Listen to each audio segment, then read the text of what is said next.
Assalamualaikum warahmatullahi wabarakatuh. Bersama Bu Deni, anak-anak, kali ini kita akan melanjutkan pembahasan materi kimia dengan materi hidrolisis garam. Pada pertemuan sebelumnya kita sudah membahas tentang asam basa. Jadi, jika suatu asam bereaksi dengan basa, maka akan menghasilkan garam. Nah, jadi karena asam dan basa itu bermacam-macam, ada yang kuat, ada yang lemah, maka garam yang dihasilkan juga bermacam-macam.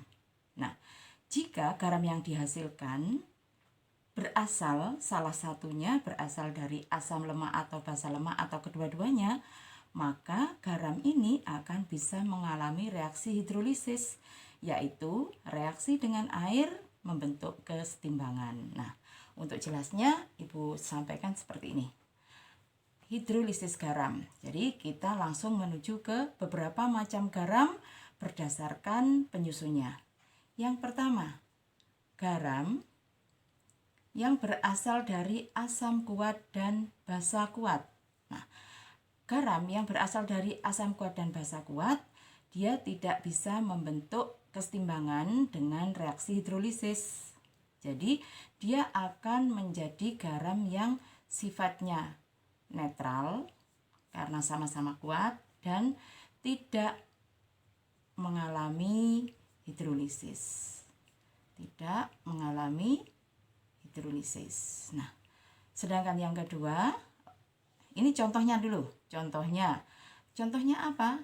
NaCl. NaCl ini berasal dari Na+ dan Cl-, di mana Na+ ini adalah berasal dari NaOH, sedangkan Cl- berasal dari HCl. Nah, yang ini adalah basa kuat, yang ini asam kuat. Oke, selanjutnya nomor 2, garam yang berasal dari asam kuat dan basa lemah.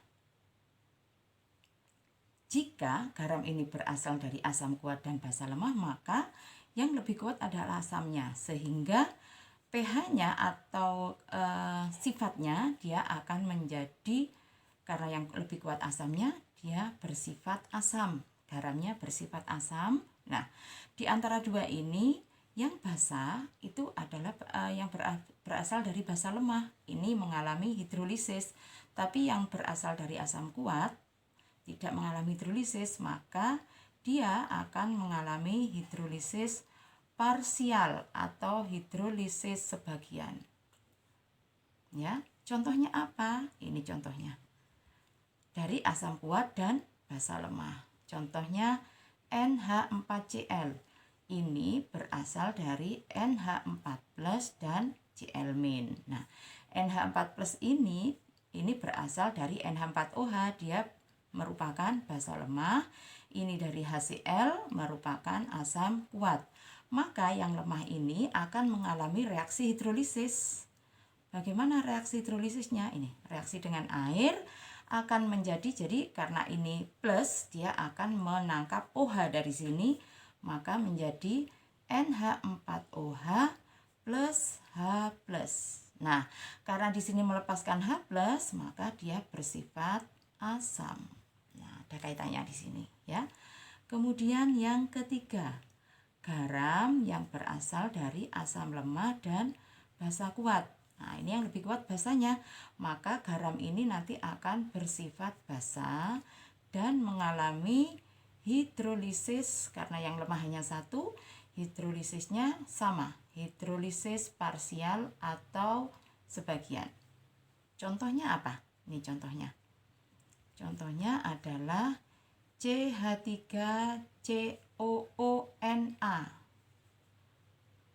Nah, ini berasal dari CH3COO- plus Na+.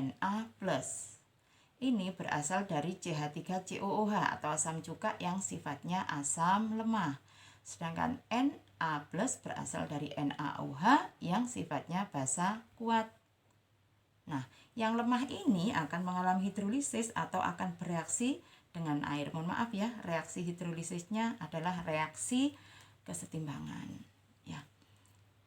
maka akan menjadi CH3COO- bereaksi dengan H2O membentuk kesetimbangan.